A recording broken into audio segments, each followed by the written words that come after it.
જય સ્વામિનારાયણ, આપ સૌનું સ્વાગત છે મારી યુટ્યુબ ચેનલ સત્સંગ સભામાં। તો ફરી એકવાર ખૂબ સરસ અને રમૂજી પ્રસંગોથી ભરપૂર એવું પ્રવચન આજના વિડીયોમાં આપણે સાંભળશું અને વક્તા છે પૂજ્ય જનમંગલ સ્વામી। તો હવે પછીના જે વિડીયો છે એમાં પણ આપણે રમૂજી પ્રસંગો સાથેના પ્રવચનો આવતા રહેશે, એટલે ચેનલ સાથે જરૂરથી જોડાયેલા રહેજો।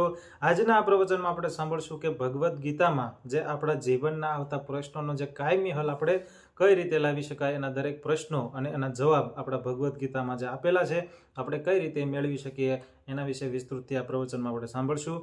ખૂબ સરસ વાત પૂજ્ય જનમંગલ સ્વામી જે કરે છે કે જીવનમાં ક્યારેય પણ નકારાત્મકતા ન આવવા દેવી અને માનસિક રીતે તો ક્યારેય પડી ભાંગવું નહીં, કારણ કે આપણા શાસ્ત્રો આપણને આ જે બળ છે એ પૂરું પાડે છે કે આપણે જીવન કઈ રીતે જીવવું। જ્યારે એવું લાગે કે આપણે જે વિચાર્યું છે એનાથી વિપરીત પરિસ્થિતિ આવે તો એવામાં આપણે કઈ રીતનું વર્તન કરવું આપણા શાસ્ત્રોમાં, આપણા ગ્રંથોમાં પહેલેથી જ બતાવેલું છે। તો માત્ર શાસ્ત્ર વાંચી, ગ્રંથો વાંચી આપણે જીવનને એક અલગ દિશા આપતું આજનું આ પ્રવચન છે એ જરૂરથી અંત સુધી જોજો। ખાસ વિડીયો લાઈક કરજો, વિડીયો શેર કરજો। તો વધારે સમય ન બગાડતા આજનું આ પ્રવચન શરૂ કરીએ। જય સ્વામિનારાયણ।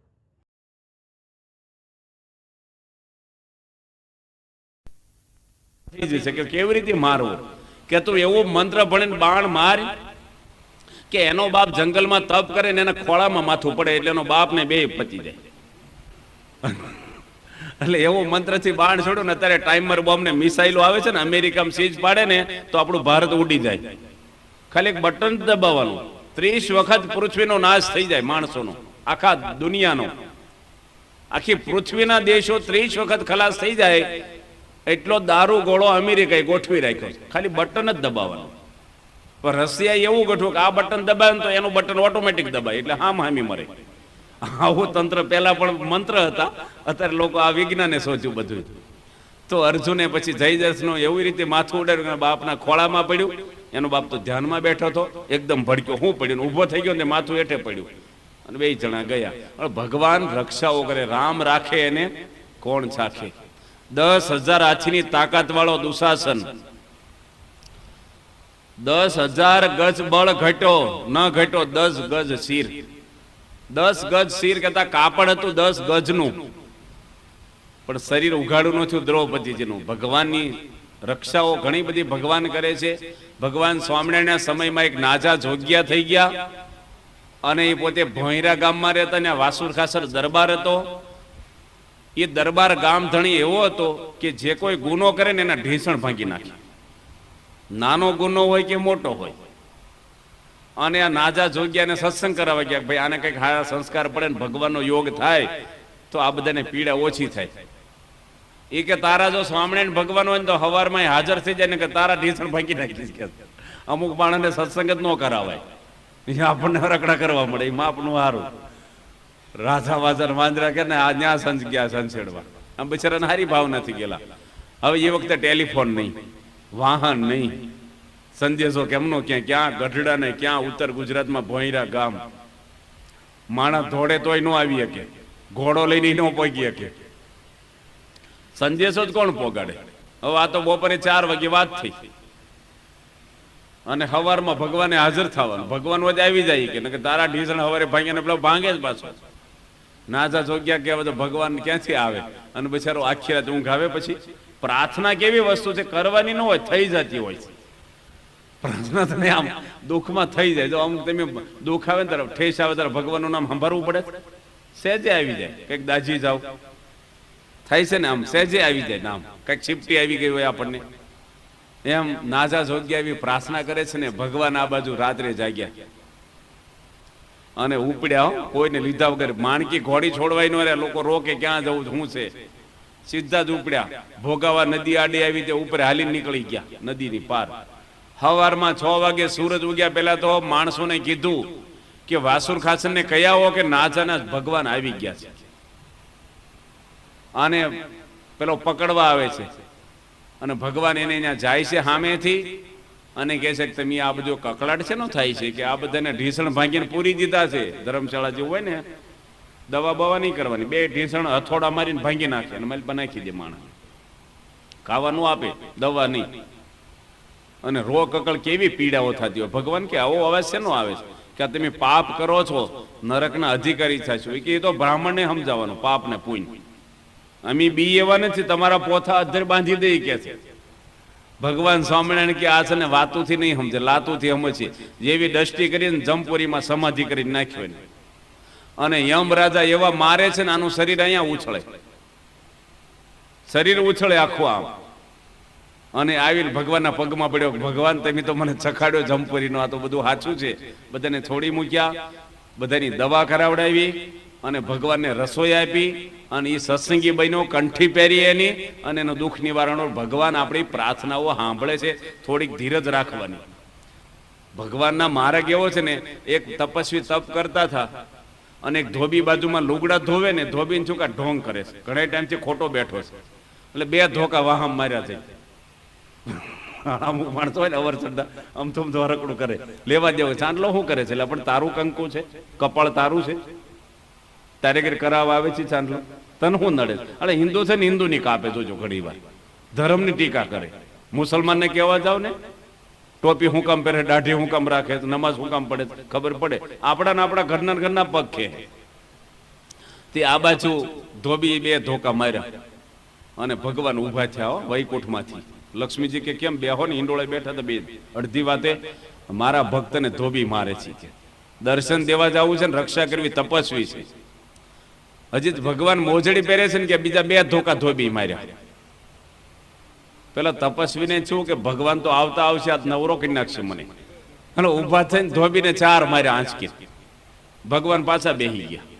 લક્ષ્મીજી કે જાવું નથી, કે ધોબી થઈ ગયા, 2 ધોબી થઈ ગયા, હું રક્ષા કરવા જાઉં. ધીરજ રાખી હોત, રક્ષાય થાત, દર્શનય થાત ને મોક્ષય થાત એનો. એટલે ભગવાનના પ્રહલાદે કેટલી ધીરજ રાખી. એક જગામેડી ગામમાં આપણો સ્વામિનારાયણનો બાળક, એનો બાપ પણ હિરણ્યકશ્યપુનો અવતાર જ હતો. સ્વામિનારાયણનું નામ મૂકી દે કે નામ નહીં મારી નાખીએ કે મરવાનું તો 1 વાર છે ને, તમે ક્યાં અમર રહેવાના છે. મૂક્યું નહીં નામ ને, ખેતરે લઈ જઈને જોતરે બાંધ્યો ગળે અને ભરેલું ગાડું ઉલાડ્યું, છોકરો મરી ગયો પણ નામ ન મૂક્યું. ભગવાને લખ્યું, સ્વામિનારાયણ ભગવાને પ્રહલાદજીને તો ભગવાને રક્ષા કરી, આની તો નો રક્ષા કરી તો નામ નથી મૂક્યું. માટે આવો બળજો ભક્ત હતો. તો આ ભગવાન આપણી રક્ષાઓ કરતા જ હોય છે. ઘણા બધા પ્રસંગો આવે છે. પછી પ્રહલાદજી બાળકોને કહે છે કે નાનપણ, બાળકો પૂછે છે કે નાનપણમાં ભક્તિ શું કામ કરવી છે આપણે? ઘણા એવું જ કે ને ભાઈ આ તો ગઢા થાય, રિટાયર થાય ત્યારે પછી આ જ કરવાનું છે આપણે, અત્યારે કમાવાનો વખત છે. હવે ગઢા થશે એવું નક્કી છે અને ગઢા બધા ભક્તિ કરે છે એવું નક્કી છે? બધા ચોરે બેહીને ભક્તિ કરે છે ગામની, એટલે આ તો બધું ટેવ પડી હોય ને, પાકા ઘડે પછી કાંઠા ચડે નહીં. મીરાબાઈ નાનપણમાં ભક્તિ કરી, ધ્રુવજી નાનપણમાં કરી, એકનાથે નામદેવે પણ નાનપણમાં ભક્તિ કરી છે. એટલે નાનપણમાં સમજ્યા નથી, હવારા ટેવ પડી હોય તો મોટા થાય ત્યારે પડે. એટલે પ્રહલાદજી ઘણું બધું પછી સમજાવે છે એમને. બાળકો પણ બધા ભક્તિ કરતા થઈ ગયા. ટેવ ન પડી હોય ને પછી તો પડતી જ નથી, ક્યારેય ન પડે. તમારે ટેવ પડી હોય ને, જોજો જેવી ટેવ પડે ને એવી કાયમ રહેશે. આપણા સ્વામિનારાયણ સત્સંગમાં આવે છે કે એક પટેલને જમ લેવા આવ્યા હતા, અને આપણા દેરડી ગામ છે કુંભાજીની ગોંડલની બાજુમાં, એ ગામમાં. અને રૂપસીભાઈ આપણા એક સત્સંગી છે, વાણિયા છે, કાપડની દુકાન. અને હવારમાં તળાવે નદી નાય અને સ્વામિનારાયણ બોલતા નીકળ્યા. અને જમ લેવા પેલા પાટેલને દેખાણા જમ, અને સ્વામિનારાયણ બોલે છે ને જમ ભાગી ગયા. વળી પેલો આગળ ગયો ને કે જમ દેખાણા. પેલા કીધું જો પેલા ભગત છે ને સ્વામિનારાયણ પેલો પટેલ કે છે ભજન કરે છે ને જમ નથી દેખાતા, એને બોલાવો પાછો. એ અહીં બેહેન તો જમ ભાગી જાય. સ્વામિનારાયણ બોલે. રૂપસીભાઈ આવ્યા, ઘડીક બોલ્યા, પણ રૂપસીભાઈ કે તમે બોલો ને તો જમ નહીં આવે. પટેલ એવો અકોણો પાછો, એવું મને ન ફાવે કે તમે બેસીને બોલો. સ્વામિનારાયણ બોલતા ન ફાવે? વાઘી જિંદગી કર્યું ન હોય ને. એક ગામમાં છોકરો આરતી કરતો હતો ને, દુરાવાદ, એક જ છોકરો સત્સંગી. બાબાને કીધું તમે ઉતારો, તમારે થોડુંક સમય છે, છેલ્લે લાભ લઈ લો. છોકરો તો આવે સભામાં, મન ન ફાવે કે એટલે ભાઈ મેં ગાશું આરતી, તમે ઉતારો જ ખરા. ત્યાં પકડીને ઉભા રહ્યા, કીધું ઉતારો તારે હેઠે મૂક્યા. એટલે અભરાય ઉપર કઈક ઉતારવાનું હોય ને, કીધું આમ ઉતાર. હવે મને ફાવે નહીં ને શીખો ને, કીધું હવે કે મારે કેટલું જીવવાનું, હું શીખવું હવે થોડા હાટું. ઘણા નથી કહેતા બીડી મૂકો ને, હવે કેટલું જીવવાનું તો પી લેવા જો ને, કે એવું નહીં છેલ્લે સુધારી દઈએ આપણે જીવન. અને માણસને ન કર્યું હોય ને પછી થાય જ નહીં. એટલે પ્રહલાદજી પોતે કહે છે કે નાનપણમાંથી આપણે ભક્તિ કરવી જોઈએ, સંસ્કાર બાળપણમાંથી આપણે આપવા જોઈએ. પરદેશની અંદર 14 સ્ત્રીઓને ભેગી કરી અને 7-7ના 2 ગ્રુપ કરી અને જુદી જુદી જગ્યાએ રાખી. એક જગ્યાએ જે સ્ત્રીઓ હતી ને એને ધાર્મિક બધું વાતાવરણ આપ્યું. આપણી હિન્દુ સંસ્કૃતિના બધા કોઈ જગતનો ક્યાંય રાગ નહીં, એને વિચાર પણ જગતનો ન આવે એવું વાતાવરણ એને 9 મહિના સુધી આપ્યું. અને પહેલી 7 સ્ત્રીઓ હતી ને એને ડિસ્કો, પિક્ચરો, બધું એવું બધું, હોટલનું ખાવાનું, એવું બધું બોલવાનું, એવી કેસેટો. એ 7 જણને બાળકો જન્મ્યા ને એ બધાય ખરાબ થયા. અને પેલા 7ને જન્માની સંસ્કારી થઈ. આ પ્રયોગ કર્યો અમેરિકામાં વૈજ્ઞાનિકોએ. એટલે જેવા માવતર હોય ને એવા છોકરા થાય. એટલે પહેલામાં પહેલું સારું જીવન કોને જીવવું જોઈએ? માવતર નહીં. અમારા છોકરા બગડી ગયા એનું મૂળ એના મા બાપ છે. એક જગ્યાએ હું કથા કરતો હતો ને તો ભાભા કથામાં બેઠા બેઠા છોકરાને આંગળીને ગોદા મારે. કથામાં બેઠા છે, પેલો ચાંદી કથા સાંભળે, આમ ચીટીઓ ભરે, હાથ કહે. છોકરાઓને તમારે વિશે પૂજ્ય ભાવ રે, આમન્ય રાખે વડીલની. સ્વભાવ જુઓ, ઘરનું વાતાવરણ કેટલું એકદમ શાંત હોય. ગર્ભ શ્રીમંત કે ને ખાનદાની હોય આપણામાં, એવો શબ્દ ન વપરાય ઘરમાં. પતિ પત્નીની મર્યાદાઓ એવી હોય, છોકરાની હાજરીમાં ઊંચા અવાજે બોલે નહીં, વહેલા ઉઠતા હોય. આ તો એક ઘરમાં ટીવી જોવે ને છોકરાને કે વાંચવા બેસી જતું, પાછો અહીંયા ઉભો થઈ હું વાંચે. આપણે પેલા રાખવું પડે, હોળાની વર્તો છોકરા 2 આની જીવે. કઈક છોકરા અનુકરણ બધું કરતા હોય. તમે જેવું કરો ને એવું છોકરા કરે, તમારે કરવું જ પડે. આ પ્રમુખ સ્વામી કેટલું કડક વર્તે છે, ત્યારે આ બધા સંતો થોડું થોડું વર્તે છે. ત્યાર પછી તો ભગવાન પ્રહલાદજીને મારી નાખવા માટે એની બેન હિરણાકશ્યપુની બેન હોળિકાને બોલાવી. એને એવું વરદાન હતું, ચૂંદડી એવી હતી કે દાજે નહીં. ચૂંદડી ઓઢીને બેહે ને એટલે અગ્નિ જ ન અડે. એટલે મોટી ચિતા હળગાવી અને પ્રહલાદને ખોળામાં લઈને બેસ કીધું, તું ચૂંદડી ઓઢી લેજે. અને પ્રહલાદ બળી જાય. એની બેન પણ તૈયાર થઈ, હોળિકા એનું નામ. ભગવાને પવન એવો ફૂક્યો ને કે ચૂંદડી આને નીકળે ને પ્રહલાદને વીંટાઈ ગઈ અને પેલી હળગી ગઈ. આપણે હોળી કરી છે ને ફાગણ સુદ પૂનમ, એ હોળી હળગાવાય નહીં આપણે, એ પાપ છે. પ્રહલાદને મારી નાખવા માટે ચિતા હળગાવી છે. એ આપણે દિવાળી નો છપાય, છાપવા વાળા ભલે છાપે, આપણે ના કરાય કામ. પછી હોળીને લોકો વધાવવા જાય શ્રીફળ. હું કામ વધાવે છે કે પ્રહલાદજી હળગી ન ગયા અને ઉગરી ગયા ભક્ત, એટલે હોળીને પગે લાગે છે કે તમે રક્ષા કરી હોળી. બીજે દાડે ધૂળેટી હોય છે, એ ધૂળેટી શું કામ કરે છે કે પ્રહલાદ ઉગરી ગયા એટલે ગુલાલ ઉડાડો. આનંદ થયો દુનિયામાં કે ભક્તની રક્ષા થઈ. અત્યારે તો કરોડ ઘસી નાખે ગાલે, ગારો ઉડાડે. આ બધી વિકૃતિ બધી આવવા પડી. પણ આની કથા તો બધી ઐતિહાસિક બધી કથાઓ છે. પ્રહલાદજી કોઈ હિસાબે મરતા નથી અને ઘણા બધા પ્રયોગો એમના આવે છે. ત્યાર પછી છેલ્લે ઉપાય થાંભલો ધગધગાવ્યો. હવે થાંભલો બધો મોટો ધગધગાવ્યો હોય અને પ્રહલાદજીને કહે છે કે ભગવાન ક્યાં છે તારા? કે ભગવાન મારા બધે છે, ક્યાં નથી? જો દ્રષ્ટિ કેવી હતી એની. પ્રહલાદજીને કહે છે થાંભલામાં ભગવાન છે, વિષ્ણુ તારા કે થાંભલામાં છે. થાંભલામાં ભગવાન એને દેખાતા, આપણને મૂર્તિમાં નથી દેખાતા. બોલો, ચાંદલો કરીએ છીએ, દીવોય કરીએ છીએ, પણ મૂર્તિ બેઠી હોય ને એની બાજુ બાંધવાય મળીએ છીએ. ગાળું બોલવા મળે. તો તમે જો માનતા હોય કે આમાં ભગવાન છે બોલાય? અરે મહેમાન બેઠા હોય તોય નથી બોલતા. મહેમાન જેટલું છે એમાં ભાવ છે કે નહીં? આપણે કરણા એટલે ગામ છે ને, કંટારા ગામ છે મોરબીની બાજુમાં, અને ત્યાં દયાનંદ સરસ્વતી થઈ ગયા. મહાદેવજી ઉપર ખાલી ઉંદરડો ફરતો હતો લિંગ ઉપર. એમાં એને નાસ્તિક ભાવ આવી ગયો કે ભગવાન હોય તો ઉંદરડો કેમ માથે ચડે, ઉતારી ન નાખે? હિન્દુ ધર્મના બધા ધર્મનું ખંડન કર્યું દયાનંદ સરસ્વતી. અને છેલ્લે સ્વામિનારાયણનું ખરાબ 2 હદ લખ્યું છે.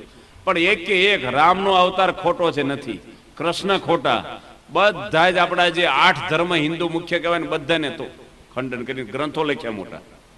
એટલું દ્રશ્ય જોયું એટલામાં. પણ વિનોબા ભાવે આ દ્રશ્ય જોયું, એની આવું જ જોયેલું.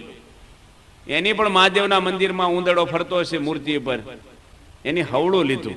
ઓહો, મહાદેવજી કેવા દયાળુ છે કે પોતાના શરીર ઉપર ઉંદરડાને સ્થાન આપે છે, ગરમ નથી થતા. તમારો દીકરો તમારે ખંભે લબડે, ગળે ટીંગાય તો હું એને મારવા મળો, પતાઈ ગયો. ભગવાન તો હવના માતા પિતા છે, જીવ પ્રાણી માત્રના માતા પિતા છે, પણ અવળું લીધું. મૂર્તિમાં ભગવાન સાક્ષાત રહ્યા છે. પ્રહલાદજીને થાંભલામાં ભગવાન દેખાણા તો હિરણાકશ્યપુ કહે છે પ્રહલાદને કે જો ભગવાન તને દેખાતા હોય તો ભેટી પડ થાંભલાને. પ્રહલાદજી થોડી વાર તો આમ ધગધગતો થાંભલો તો, લોખંડનો પોલો નહોતો, આમ હજડ મોટો ગડર જેવો, આમ બસ લઈને અવળો થાંભલો અને લાલ છોડ કરેલો. એટલે થોડી વાર તો નાનો બાળક હતો ને, ખંચકાઈ ગયો બચારો. પણ ભગવાને છે ને કીડીયું ફરતી દેખાડી અને થાંભલા ઉપર જીવતી કીડીઓ આમ ફરે છે. પ્રહલાદજી પોતે એકદમ જ ભગવાનનો આભારમાં એકદમ ભેટ્યા. જેવા આમ ભેટ્યા ને થાંભલો ફાટ્યો અને માલ પછી કોણ નીકળ્યું? નરસિંહ ભગવાન. થાંભલામાંથી કોઈ જન્મે? આપણે થાય ભગવાન થાંભલામાં કેમ રહ્યા છે? એટલે ભગવાન તો સૂક્ષ્મ રૂપે ધારણ કરે. ભગવાન તો કીડીનો પગ હોય અવળું રૂપ ધારણ કરે, અને મોટું પહાડ જેવું હિરણાક્ષી કવડું રૂપ ધારણ કર્યું છે, મોટા ડુંગરા જવડું. આખી પૃથ્વી લઈ આવ્યા પાતાળમાંથી, અને નાનું રૂપ લે. ભગવાન ગમે તેવું રૂપ ધારણ કરી શકે છે. થાંભલો ફાટ્યો ને નરસિંહ ભગવાન જે ક્રોધાયમાન થઈને આવ્યા છે ને, કોઈ પડખે જઈ શકતું નથી. એકદમ ક્રોધ, કારણ કે પ્રહલાદજીને મારી નાખવાના ઉપાય, સંત ચાલે ત્યાં આગળ ચાલું ને સંત સુવે ત્યાં હું જાગું રે. જે મારા સંતની નિંદા કરે ના કુળ સહિત હું ભાંગું રે. ભગવાનના ભક્તની સાયા કર દોઈ, બે હાથ માથે રાખીને હું એને સાયો આપું છું. સંત ચાલે ત્યાં આગળ ચાલુ કે છે, સંત સુવે ત્યાં જાગું, બેઠા બેઠા ગાય ત્યાં ઉભો ઉભો સાંભળું. ભગવાન સ્વામિનારાયણ પણ લખ્યું છે કે હું મારા ભક્તનો પણ ભક્ત છું, અને મારા ભક્તની પગની રજ હું માથે ચડાવું છું. એટલો બધો મહિમા, પણ કેવા ભક્તનો? આવા ભક્તનો મહિમા છે.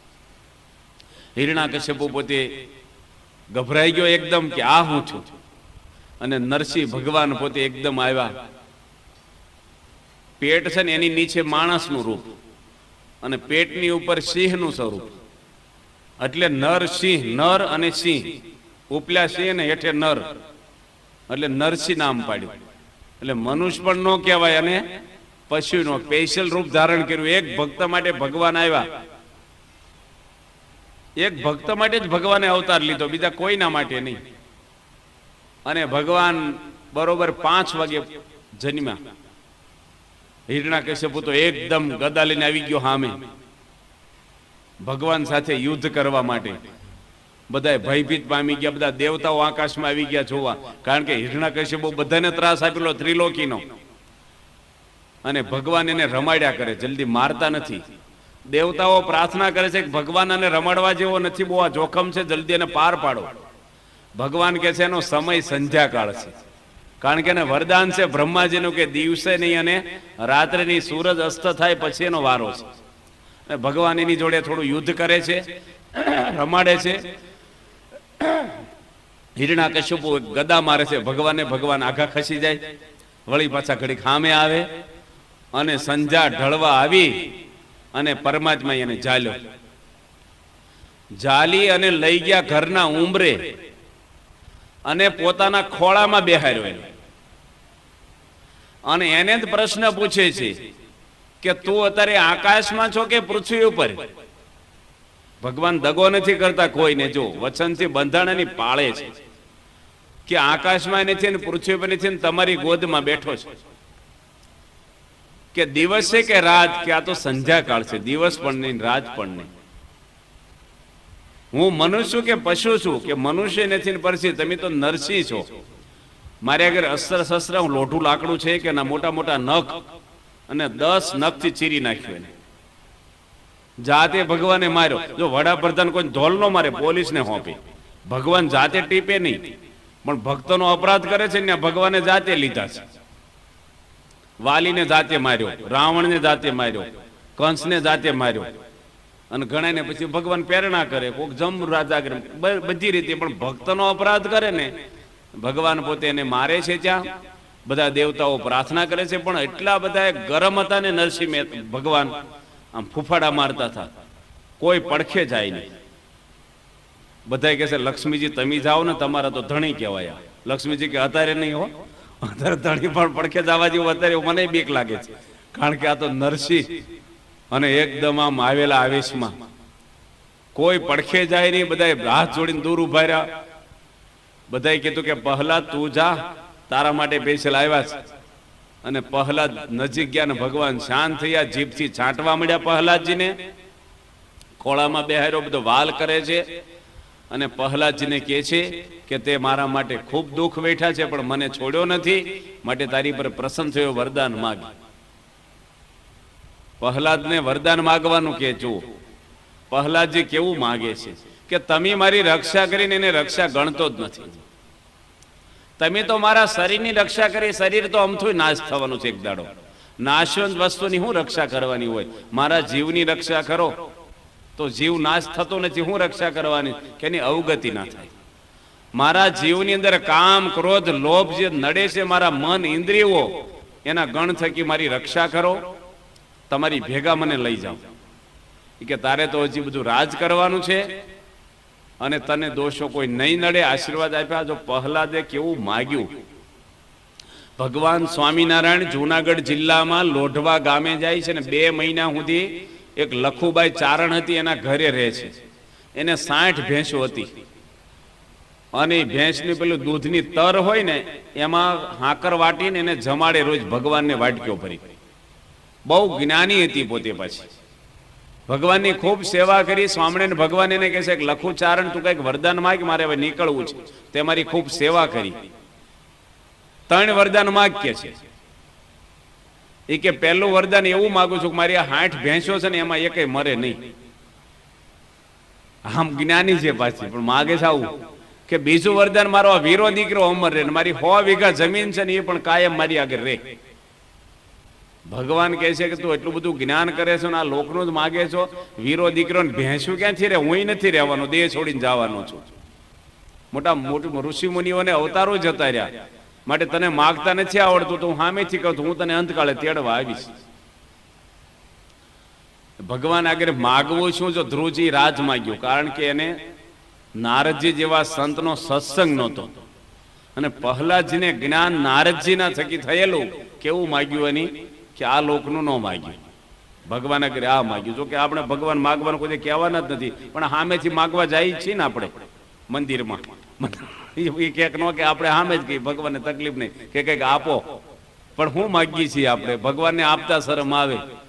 આ લોકનું જ આપણે માગીએ છીએ. આ ભગવાને પ્રહલાદ આગળ આ માગ્યું. ત્યાર પછી પ્રહલાદજી તો પછી રાજ કરવા બેસે છે. અને અંતકાળે ભગવાન એને લેવા આવે છે. ત્યારે પ્રહલાદજી પોતે કહે છે કે ભગવાન તમે વિમાન લઈને આવ્યા છો, પણ હું એકલો નહીં આવું, બધાને ગામનાને લઈ લો ભેગા. ભગવાન કે લઈ આવે છે ને આવું એને જા, વિમાન તો ખાલી જ છે મારે, અમથું ઘણી સીટો ખાલી છે. ગામમાં આટો મારવા ગયો પ્રહલાદ કે હાલો ભાઈ ભગવાન સાક્ષાત પધાર્યા છે. કે ક્યાં જવાનું છે? કે એને એમ કે ફરવા જવાનું છે. અરે લઈ જાય છે ઉપર. કે ઉપર અમારે ક્યાં આજે આવો? હજી કેટલી વાર છે અમારી, હજી કેટલા કામ અધૂરા છે.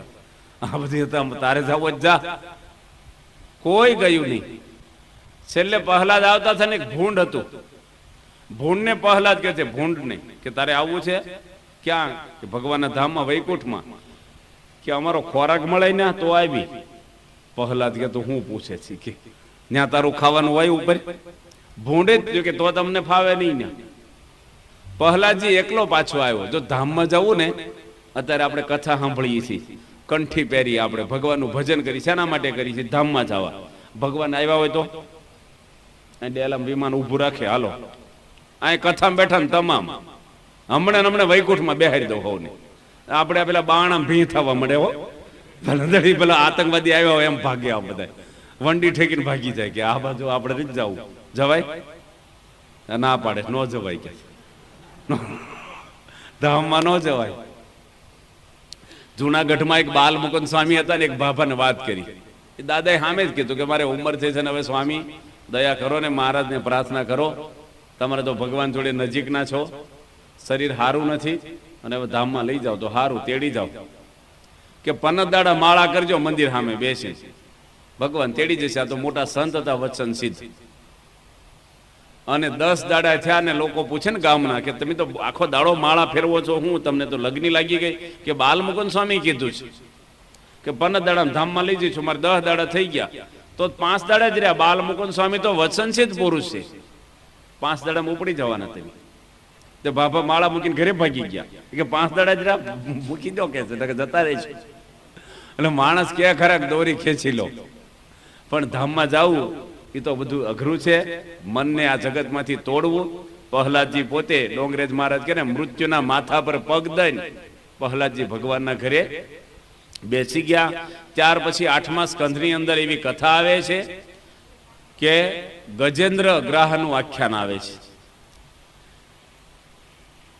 ત્રિકુટાચલ પર્વત કહેવાય છે, 3 શિખર વાળો. એક શિખર હોનાનું લખ્યું છે, એક શિખર ચાંદીનું લખ્યું છે અને એક તાંબાનું લખ્યું છે. નીચે સરસ મોટો ગાર્ડન છે, એટલે બગીચો છે મોટો, નજીકમાં મોટું સરોવર છે. પર્વત પણ એવો શોભાયમાન છે, બગીચો પણ એવો છે, અંદર સરસ ફૂલ બધાય રંગબેરંગી થાય છે, સુગંધીદાર 12 મહિના. અને સરોવરનું પાણી પણ ઊંડું છે, પણ તળિયા સુધીનું બધું દેખાય. વહેતું પાણી ચોખ્ખું હોય, ભરેલું થોડુંક મેલું થાય, પણ એકદમ તેલ જેવું ચોખ્ખું પાણી છે. ત્યાં ઘણા ઋષિ મુનિઓ ગંધર્વો સ્નાન કરવા પધારે છે. અને આ બાજુ એક હાથી, ઘણી બધી એની હાથણીઓ મદન્યા અને બચ્ચાઓ સાથે એકદમ થાકેલો છે, ખૂબ તરસો છે. અને એના કુટુંબ પરિવાર સાથે સરોવરમાં પાણી પીવા આવે છે. જેવો સરોવરમાં પાણી પીવા બધા એક સાથે પાણી પીવે છે, ત્યાં એમાં એક મગર ધીરે રહીને પાણીમાંથી આવ્યું અને હાથીનો પગ પકડ્યો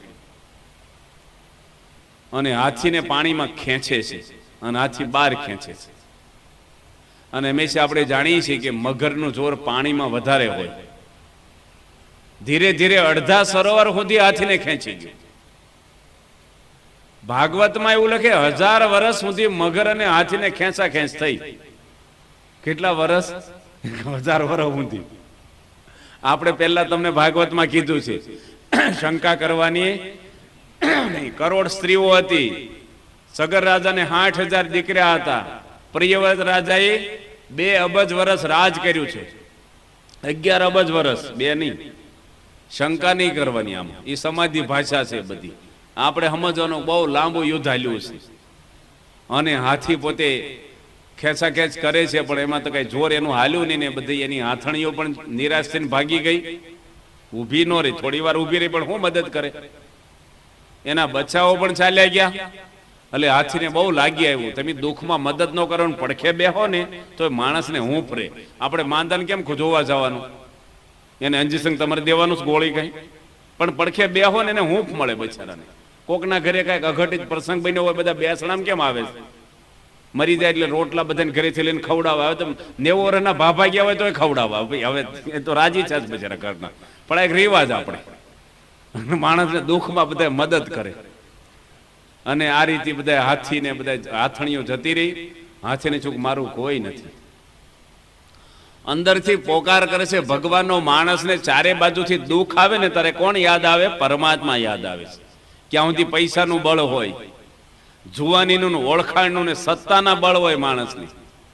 મોટા મોટા મિનિસ્ટરો ચૂંટણી વખતે બહુ આશીર્વાદ લેવા આવે, પછી કોઈ દેખાય નહીં. મારા વાલા ચૂંટણી આશીર્વાદ આપજો, આશીર્વાદ આપજો, અમે ઊભા છીએ. તે બેહી જાવ ને ઊભા હોત.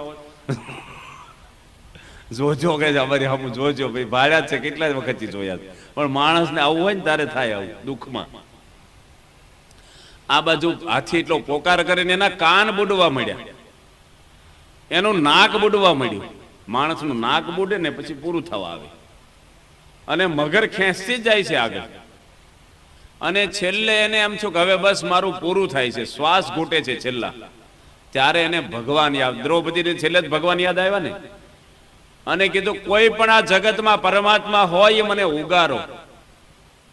8 કમળ વાળું એક કમળનું ફૂલ હતું, 8 પાંખડી વાળું, હૂંઢમાં લે છે હાથી, સરોવરના કિનારે નજીકમાં છે.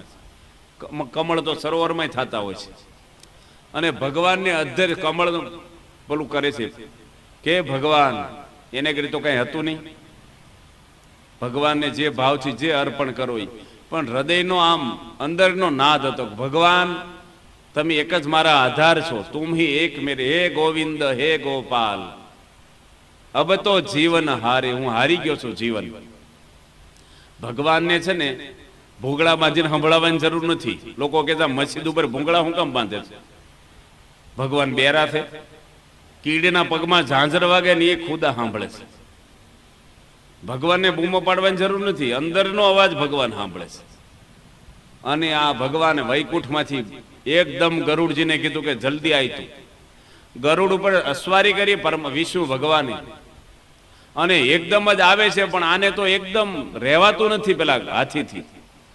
અને જે પોકારેનો ચાલુ હતો ને અંદરથી અવાજ, ભગવાને ગરુડને છોડી દીધો, સીધા જ કૂદ્યા સરોવરમાં ઉપરથી, અને સુદર્શન ચક્રથી નોખા પાડ્યા બેને. અને બેને ભગવાન સરોવરમાંથી એવો ધક્કો મારે છે ને, બેને કાંઠા પર લઈ લીધા. પણ પેલું બટકું મગર પાછું હજી પકડ્યું. મરવા છે ને, તમે જોવા નાગ હોય ને ડેટકાને પકડે ને તો ડેટક્યો પાછા જીવડાને પકડે, મોઢું જો બહાર હોય તો. એટલે તારે અંદર જવાનું, તું શું કામ હવે આ કરે? અને મરવાનો ભગવાન આવી ગયા, સુદર્શન ચક્ર જોઈ ગયો, પેલાનો પગ મૂકતા નથી. ભગવાને પહેલું સુદર્શન ચક્રથી મગરનો નાશ કર્યો. પરીક્ષિત રાજા પૂછે છે કે મગરને પેલો કેમ મોક્ષ કર્યો? નાશ એટલે મોક્ષ. ભગવાન જે વસ્તુનો નાશ કરે ને એટલે મોક્ષ જ સમજી લેવાનો તમારે. ભગવાનના હાથે જે મરે ને એનો ઉદ્ધાર જ થાય છે. અને ગજેન્દ્રનો પેલા મોક્ષ કેમ ન કર્યો? આવ્યા હતા તો ગજેન્દ્ર માટે. તો ભગવાન છે ને એવું કહે છે કે તમે ભક્તના પગ પકડો ને તો વહેલો ઉદ્ધાર થશે તમારો. મારા પગ પકડ્યા કરતા ભક્તના પગ, કારણ કે ભગવાન છે ને એ તો ચરિત્રો કરે, આપણે મનુષ્ય ભાવો આવી જાય, અને ભક્તો આપણને ભગવાનનો મહિમા સમજાવે. ત્યાર પછી ગજેન્દ્રનો પણ ઉદ્ધાર કરે છે. સુખદેવજીને પરીક્ષિત રાજા પૂછે છે કે ગજેન્દ્ર કોણ હતો હાથીના દેહમાં કે ભગવાનને આવી આરાધના કરી? મગર પણ કોણ હતો જેની ભગવાને ઉદ્ધાર કર્યો? ત્યારે એમને પછી સુખદેવજી પોતે કહે છે કે ઇન્દ્રદુમ્ન રાજા હતો, હાથી હતો. એ પોતે રાજનો સમગ્ર ત્યાગ કરી અને પર્વતની ગુફામાં એક આશ્રમ બાંધી અને તપ કરે છે. તપ કરે છે ને ત્યાં પોતે વશિષ્ઠ મુનિ ત્યાં જાય છે. અને રાજા તો એ વખતે ધ્યાનમાં બેઠા હતા. જો દેવતાઓને ઋષિઓને દાનવોના ચરિત્ર આ જ છે, મને બોલાવ્યા નહીં. રાજાને કહે છે કે તું તો ગુરુ કર્યા વગર સીધો આવી ગયો છું અહીંયા સાધના કરવા. ગુરુ કર્યા વગર સાધના જ ન થાય, તું તો ઢોંગ કરે છો. અને શ્રાપ આપ્યો, તારી હાથી જેવી બુદ્ધિ થઈ જાય, હાથી જ થઈ જાય. હાથીમાં બહુ ભેજું ન હોય. રાજા છો પણ ગજ થઈ જા. અને મગર હતી કોણ હતું? તો એને કહે છે પરીક્ષિત રાજાને સુખદેવજી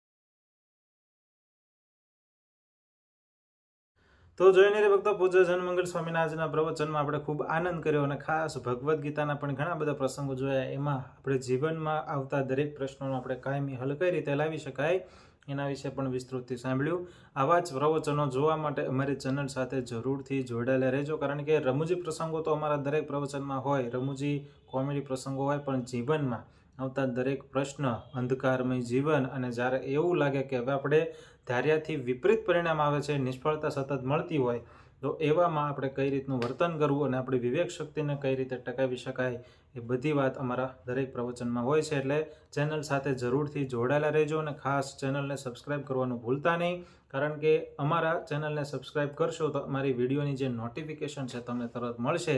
તો જરૂરથી જોડાયેલા રહેજો.